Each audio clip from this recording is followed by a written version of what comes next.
Prince Vrindavan Bihari लाल श्री भगवान watch बुद्धिर्ज्ञानम सम्मोह क्षमा सत्यम दमः समः सुखम दुखम भवो भावो भयम चाभयमेव च अहिंसा समता तुष्टि तपोदानव यशो यश भवन्ति भावभूतानां मतेव पृथक विधा।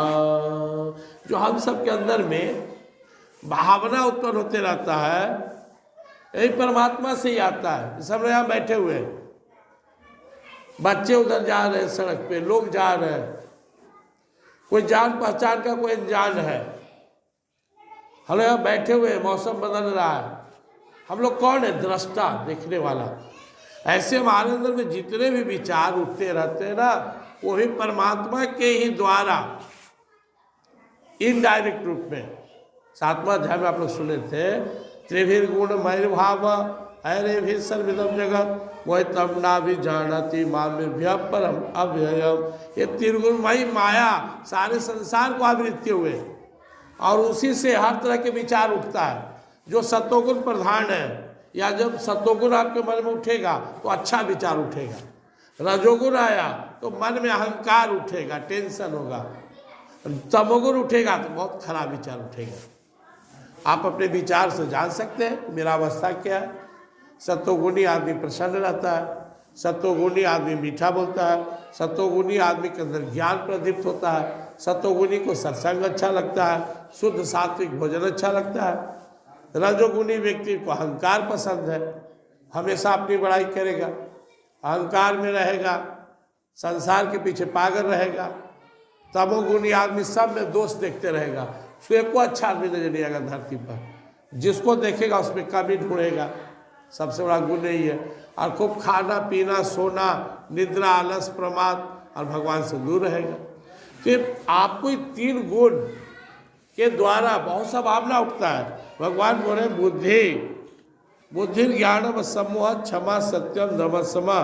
बुद्धि ज्ञान असमोह, समूह माने माया, असमोह मतलब मोह माया से अलग, बुद्धिमान होना, ज्ञानी होना, क्षमा सत्य दम सम तप सुख दुख उत्पत्ति विनाश भय अभय अहिंसा समता संतोष दान यज्ञ यश और अपजस।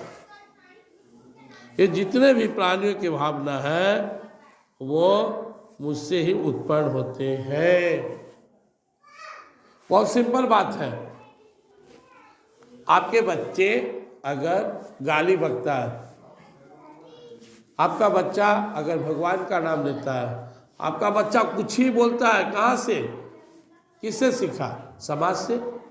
बच्चा तो कोरा कागज की तरह था, उसके अंदर वही टेप हुआ जो सुना, तो वो किससे सुना? आप माँ बाप परिवार से। जो बच्चा यहाँ पैदा हुआ क्या बोलेगा? हिंदी। जो बच्चा अमेरिका में पैदा हुआ क्या बोलेगा? अंग्रेजी। जो बच्चा पैदा हुआ तमिलनाडु में क्या बोलेगा? तमिल। इसलिए क्या बोला जाता है? बच्चा कौन भाषा बोलता है? मातृभाषा, जो माँ की भाषा है। सबसे ज़्यादा बच्चा माँ का भाषा सीखता है। तो इसी तरह हमारे अंदर वो सब है, हम सब के अंदर जो परमात्मा को के त्रिगुणमयी प्रकृति में, क्योंकि हमारे पास दोनों चीज है, एक आत्मा है जो परमात्मा का है, दूसरा शरीर है जो प्रभु की ही प्रकृति की है। तो हमें करना क्या है कि जब हम परमात्मा की ओर आकर्षित होंगे तो सारे अच्छे गुण हमें आ जाएंगे। इसका विस्तार और बढ़िया समझने के लिए 16वां अध्याय का 1, 2, 3 श्लोक सुनना चाहिए। उसमें भगवान दिखाए जैसे आप मंदिर में बैठे हैं, प्रेम सूर्य राजा रामचंद्र की। देखिए होता क्या है, जब हम अग्नि के पास बैठेंगे हमको गर्माहट महसूस होगा, जल के पास शीतलता। हम अगर फूलों के पास बैठेंगे तो सुगंध मिलेगा, सड़ा गला चीज के पास बैठेंगे तो दुर्गंध मिलेगा। हम जब जब परमात्मा के पास आएंगे तो हमें शांति मिलेगी, हमारे अंदर ज्ञान उत्पन्न होगा, जितनी अच्छाई और सच्चाई के गुण है सब हमारे अंदर आ जाएंगे। जब ईश्वर से दूर जाएंगे तब क्या होगा? अब बुराई का संस्कार आएगा। वही कैकेयी माता जब भगवान श्री राम को दिल से चाहते थे तो कितना जस था। भगवान कहते कि मुझे तो कैकेयी माता कौशल्या माता से भी ज्यादा मानती है, लेकिन वही कैकेयी माता जब मंथरा मौसी के संसर्ग में आती है, संस्कार क्या होता है। तो जितने अच्छे गुण हैं सब आप पे आ जाएंगे, खाली सत्संग करते रहिए। आपको अलग से कुछ मेहनत नहीं करना पड़ेगा।